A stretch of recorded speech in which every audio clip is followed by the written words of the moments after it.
Early PS2 games, PSP games, and especially Dreamcast games often had the chunk, i.e. textures that have a specific type of blurry or pixelation that,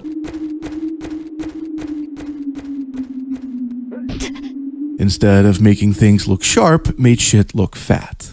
Beefy, especially with higher contrasts resulting from the pixelation, crushing tones that make the caked in shadows look hella dark, thus implying more width, weight, and size to the images. Of course, model quality plays into this too. When there's low polys without PS1 pointies, you automatically get a softer, more rounded look. Fat trees, walls and floors looking as stuffed as a wedding cake, and character models that if one was to clip through them surely would be wholly solid all the way through. And so when you take all that and combine it with dusty, crackly, rustling and fucklin' sound effects and chunky sound canvas like music with those dense hench strings,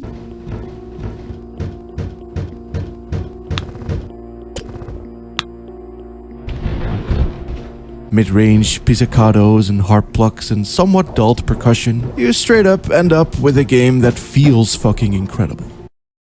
I'd eat this game if I could. Kwaidan's aesthetic is a big fat cake, but also a heavy, hard-to-open, dusty drawer in an attic with wood flooring.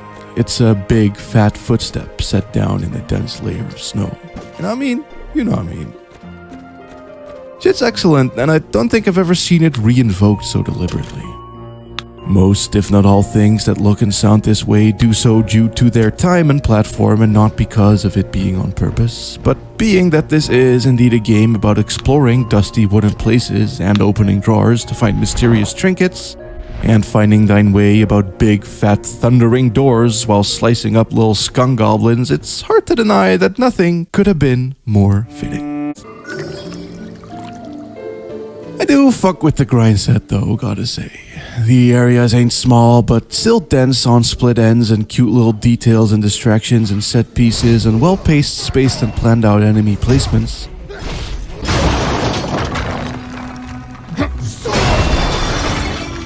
And treasure chests, which maximizes the movement of your movement but minimizes the movement that's only movement. It reminds me a lot of Final Fantasy XII.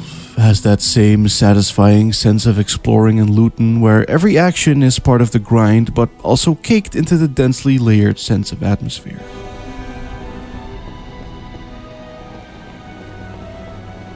Shit's hugely gamey but gains just as much out of its environmental design and tone as it does its mechanics. It's a very cohesively put together gameplay experience that way. Looky here. Take out a glob of darkness attached to a pillar, causing the pillar to fall, thus making a bridge or ground pound a bitch so hard you cause stalactites or chandeliers to come crashing on down from the ceiling. Hell, you can even cause entire fucking avalanches.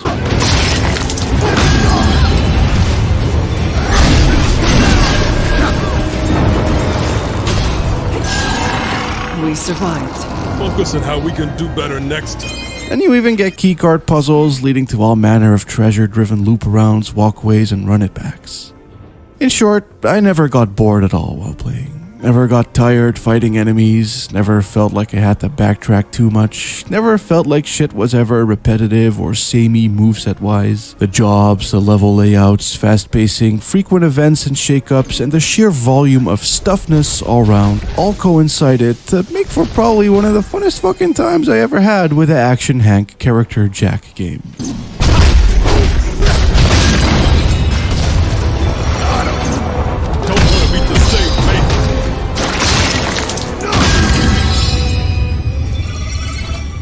I suppose it's worth noting that I played on story mode.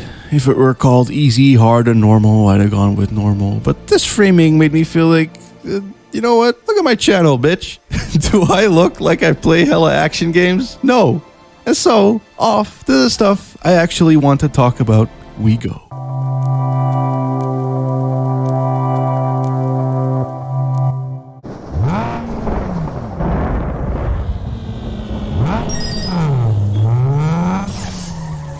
So when you think about it, a game like Need for Speed Underground 2 is kinda like an RPG. It has a town, upgradable stats, equipment, a story, side quests, battles by way of races. It would not be a stretch to dub this a carpg, as one could with many racers currently too. It's not just racing, it's like a whole ass adventure. However, these types of carpgs are very much from the car side of things. These are racing games adopting RPG shit and not RPG shits adopting bits of racing shits. And there ain't many games I can think of that do. Some of the Koro Q titles maybe, though even those are very much car games first given the branding, and I'd say the same goes for titles like Critical Velocity being ostensibly a Ridge Racer spin-off. There is 04 Champ for the PC Engine, has big huge story with adventure gamey segments and even random battles. But aside from that and Code R, which mixes racing with dating semi-structured story bits, really and truly, the only bona fide example that there is Racing Lagoon. I likened it to Armored Core, but it does legit have that lovely FromSofty marriage between player dexterity and skill at driving and RPG-style numberfuckery. This be the type of game that you could play as a great racing game player, relying mostly on that, just as Dark Souls can be very friendly to folks adapted action games. But just like Souls, if you suck at dodging, then, well, you can just as well bank on the numbers to get big HP or big poise. Or big speed in this case. And min-maxing that, in my opinion, fucking owned. Seeing the many changes my car went through was, again, really rewarding. It's more than just numbers, it'll literally go on to feel better to drive. The getting rewards is the get rewards, you get rewards. Not to mention that all builds are valid too. You got motherfuckers out here finishing the game using a goddamn bus. In my Discord, we had a channel of folks playing through it alongside each other and myself, and we all ended up with drastically different cars. Anything goes, as long as it works for you. So, yeah, it's a great racing game and a great JRPG no matter which way you cut it. And the spot in that there middle is pretty hecking sweet even when big challenge. In this, though, I do think I should pass out some tips. I may have had a breezy fun time, but if we're gonna go with the FromSoft analogy again, then, well, not everyone will have when left to their own devices.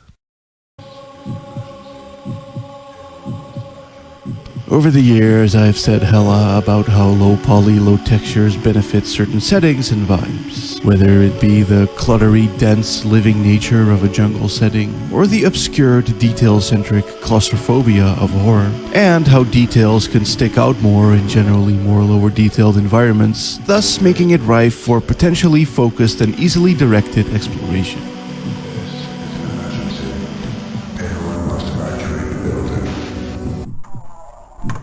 Indies have clearly caught on to this too in recent years, but very early examples of this post-PS1 being done are on the DS, as that had a very similar texture warping.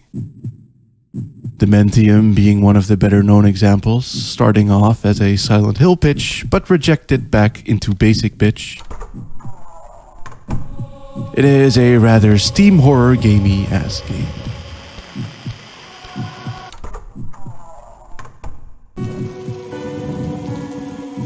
Exploring barely lit, dingy urban areas as the story is practically non-existent. Because it was ripped off of its intended license, so they had to make up some fuck shit Fighting Force style. And the big monster man thing is patrolling the halls.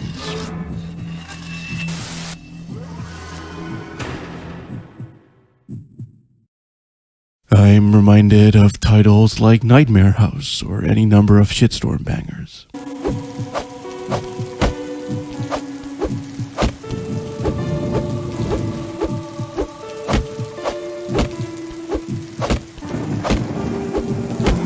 It definitely plays like one. Very much ahead of its time, and I also think the remastered re-releases really show just how much value there is in a game looking this way. Plus, it's DS-centric as shit, using the touchscreen bigly, which would also all be lost too. Though, in that, it does feature the DS's features in rather typical ways, where I think horror could have really benefited from being more experimental in a dragging the player into the game meta sort of way.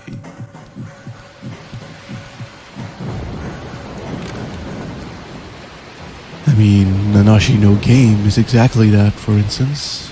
being a horror game on the DS about being a horror game on the DS through its focus on a game in the DS within the horror game on the DS.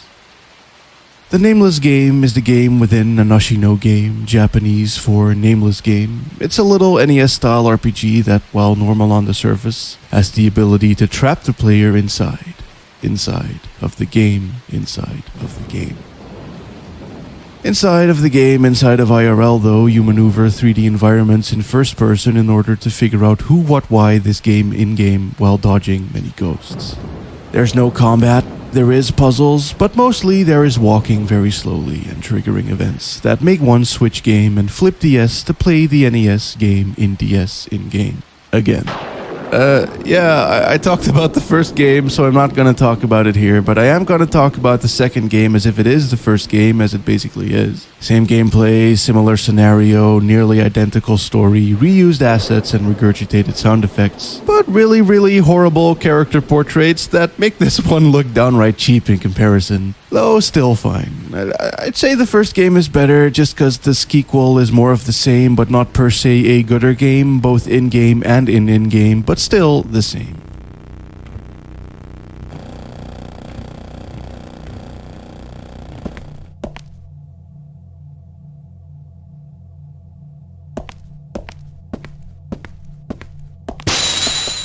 Has some real eldritch fucking controls and incredible sound design that both combine to make the horror fucking excellent. Every step you take feels like a commitment. Every turn like a drunken stumble. Every ruffle, bump, or random knock a potential scare. I felt as if I was in quicksand while strutting, and so when the whole mode of gameplay is running from things while feeling way too big for most of the locales, getting stuck on door frames and corners, knowing that looking behind you is too much of a risk and waste of potential steps, it really, with controls this sluggish, it could have made anything seem stressful as shit, but it doesn't just use anything. It uses loud, beefy, bit-crushy, near binaural audio and trigger-based scares and slow-thumping exploration, all topped off by this haunted little pixel game that glitches and freaks the fuck out in realistic ways with the catchiest, weirdly saddest, fuckiest theme that weaves in and out of the game and game into the game like a scary wind on a stormy night. All of this can be said as much about 1 as it can 2 to be true, but it do tell you that 2 is at least just as good. If only that the novelty is a tad stronger the first time around.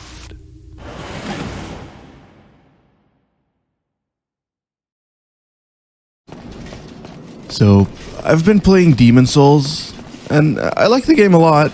I like a lot about it, but my god, does it have plenty of real motherfucker moments.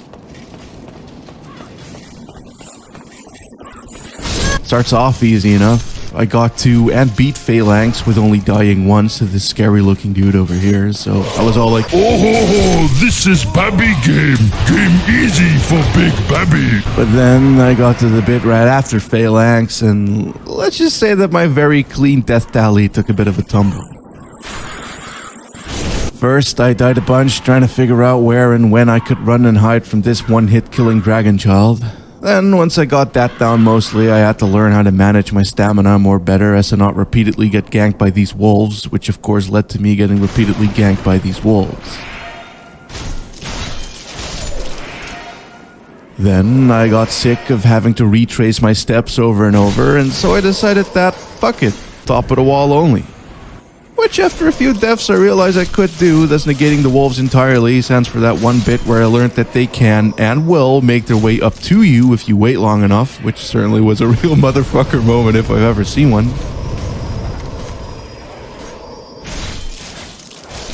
Which ain't a bad thing either, mind you. It's funny more than anything, but still.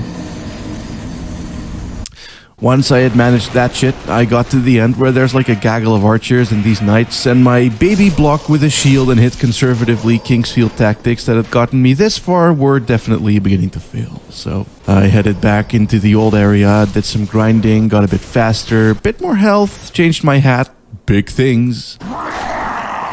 Only to realize that none of that aided me at all, and that the one rare time where I did make it past, I was immediately greeted by the big boy. And at that point, I was pretty fucking done. Not raging or butthurt, just my soul drained, and my will to continue gone.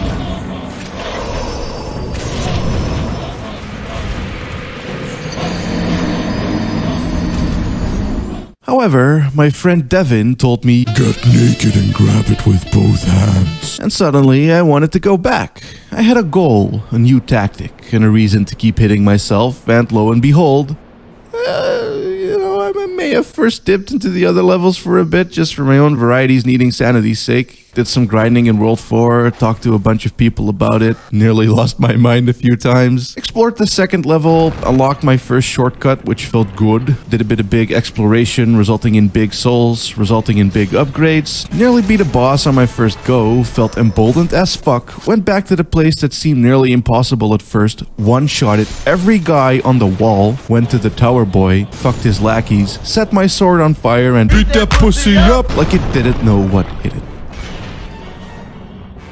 Took a fat 4 hours of floundering the fuck about, not knowing what the game wanted from me, but I did it. And from then on, it really clicked in a big way.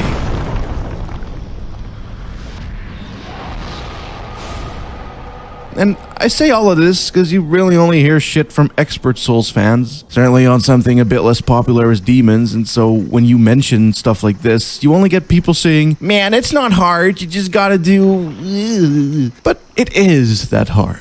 There is no one right way to play, it'll be different for any one person, and that is the point. Which is a big part of how Demon Souls contextualizes its combat. Now, do not get me wrong, the game while playing does do a lot to ground itself, and you do need to be in those shoes to be able to do that in the first place. The weighty, realistic feel and animations, the impeccable sound design, the well laid out and engaging platformer puzzle zones, and the fact that you're playing as believable people who react and interact with things in a real feeling way, as well as the neat-ass, MGS-ass, level-ass design, all made me connected to and consider my environment in a way that not many games do.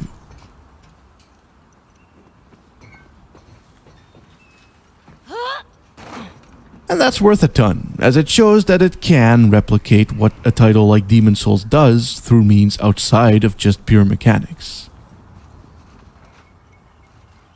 And similarly, I defo grew to care about many of its characters, certainly the really important ones, because the writing is plenty cute at times, and funny and appropriate, it's good shit.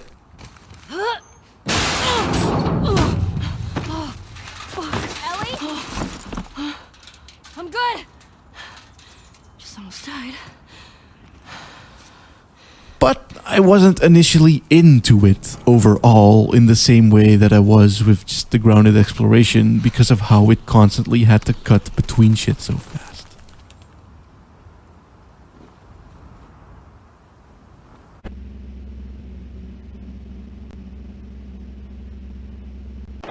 Like a fair few of Lynch's works, it can have these ever-lumbering, always unnerving drones and a strong sense of uncanniness.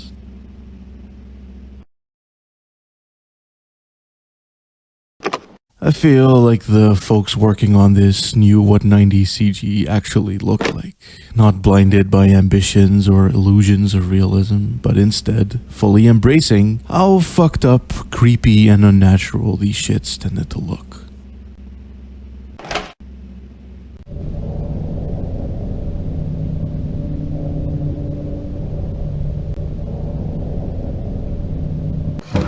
The somber, rust-like tinged, overexposed lighting, the often confrontational and stark character framing, the great use of distance, like this here train conductor man going from miles away after a few steps to suddenly bang being in face, the cavernous, oddly lit, vast empty spaces that shatter any hope of any area feeling regular. The animations with heads and eyes snapping towards you upon speaking, the dialogue being more than a bit terse and oblique as everyone speaks cryptically yet super directly as if they all know you and why you're here.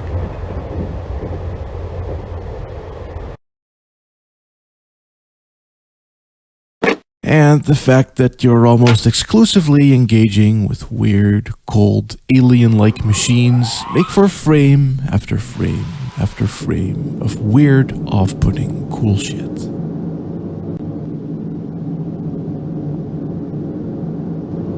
The whole game feels like you're uncovering something that you shouldn't be uncovering. A genuinely obscure, barely documented, potentially haunted game that's actually very playable on modern Windows through this repackaged thingy by Zomslayer. It's what you've been seeing here this whole time rather than any legit Mac shit, and I really recommend that you check it out if you want an easily accessible intro into what the rest of this video will be about.